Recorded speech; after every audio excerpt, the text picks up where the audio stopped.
আটকে রয়েছে। প্রশাসনের কাছে খবর আছে, আপনারা জানেন বিভিন্ন জায়গায় আসারা আটকে রেখেছে। তাদের হচ্ছে নপুংসকরা যে 8,000 ন্যায্য দাবি সেটা তারা পূরণ করতে যে লড়াই, সেই লড়াইয়ে সহযোগিতা না করে তাদেরকে ব্যারিকেড দিয়ে আটকে রেখেছে। আমাদের রাজ্য সম্পাদিকাকে এআইইউসি অফিসে ঘিরে রেখেছিল। কত বড় বিরাট জয়ের এই পুলিশকে, এই সরকারকে জানাই ধিক্কার। রাজ্য সম্পাদিকাকে আটকে রেখেছিল। তিনি যেখানে থাকেন তার বাড়ির চারিপাশে প্রহরী ছিল, সেখানে তাকে আটকে রেখেছিল। এই করে কি আন্দোলন দমন করা যায়? আমরা আশারা প্রস্তুত। আমাদের এই আন্দোলন, আমাদের এই লড়াই যত সরকার আক্রমণাত্মক ভূমিকা নেবে তত আমরা এখানে আমাদের প্রতিরোধ করে তুলব। আমাদের যেমন 23শে ডিসেম্বর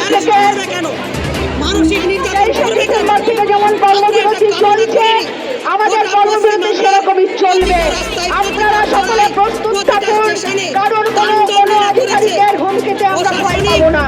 আমরা আমাদের যেমন যদি স্বাস্থ্য ভবনে না নিয়ে যায়, প্রতিনিধি না নিয়ে যায় আলোচনায়, মাধ্যমে যদি আজকে সমাধান না হয়, আমরাও মানসিক প্রস্তুতি নিচ্ছি যে আপনারা বার্তাটা পৌঁছে দিন যে আপনারা যে ব্লকে এসছেন সেই ব্লকে সকলে হয়তো ওখানে উপস্থিত হয়নি, তাদেরকে বার্তা দিয়ে দিন তারা যেন কর্মবিরতিতে লেগে থাকেন।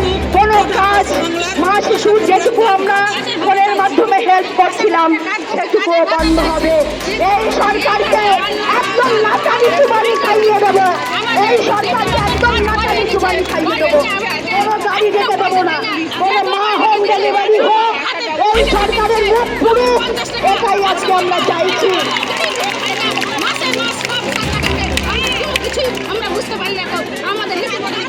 বলছি এই আশাকর্মীরা গ্রামীণ স্বাস্থ্য পরিষেবার ক্ষেত্রে একটা পিলারের মতো কাজ করে।